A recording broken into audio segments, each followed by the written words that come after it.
La parole est à Monsieur Harry Chalut.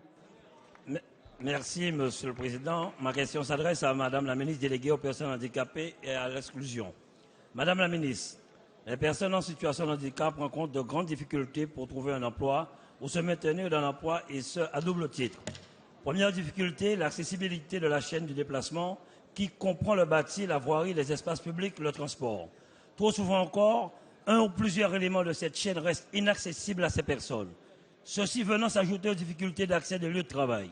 Seconde difficulté, un taux de chômage 2 fois supérieur à celui de la population générale.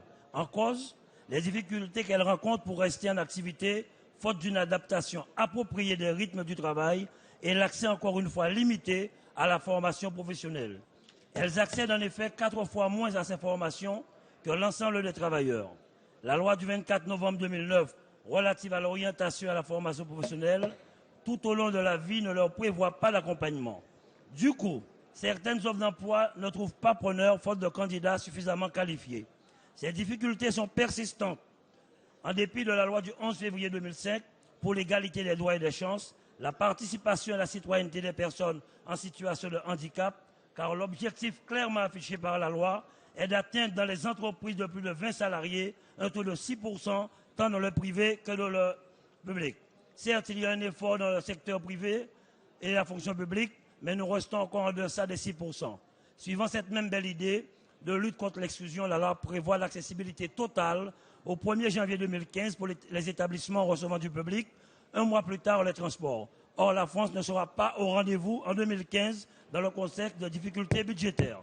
Madame la ministre, pouvez-vous nous exposer votre plan d'action pour mobiliser autour du maintien de l'emploi des personnes en situation de handicap, notamment leur permettant un réel accès à la formation professionnelle, corriger les fortes disparités en ce qui concerne le taux d'emploi des personnes en situation de handicap? La parole est à Madame Marie-Arlette Carlotti, ministre déléguée chargée des personnes handicapées et de la lutte contre l'exclusion. Merci, Monsieur le Président. Que l'on écoute Monsieur le avec un peu de député silence. Harry Chalus, l'emploi, c'est effectivement l'objectif de notre gouvernement. C'est le sens de l'ensemble des politiques que nous menons en direction de l'ensemble des citoyens de ce pays, mais bien sûr en direction des personnes en situation de handicap.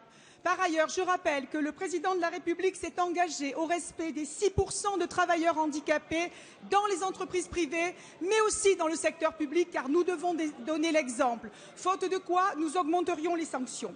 C'est donc dans ce cadre et en marge de la conférence sociale qu'avec Michel Sapin, nous avons travaillé. Et d'ailleurs, la feuille de route issue de la conférence sociale prévoit une négociation interprofessionnelle en matière d'emploi des personnes handicapées. Nous y travaillons donc en ce moment même sur plusieurs axes.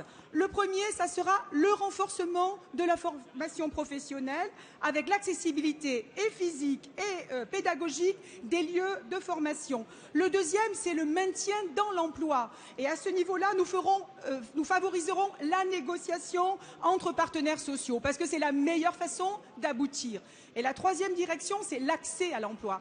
Bien sûr, nous soutiendrons les entreprises adaptées et les ESAT, mais nous allons favoriser les passerelles entre les entreprises adaptées et l'entreprise ordinaire. Tout ça sera pris et comptabilisé et précisé par le Premier ministre lors du comité interministériel du handicap avant l'été. Et ça sera une priorité et une priorité de mon action pendant la deuxième partie de ce semestre. Merci.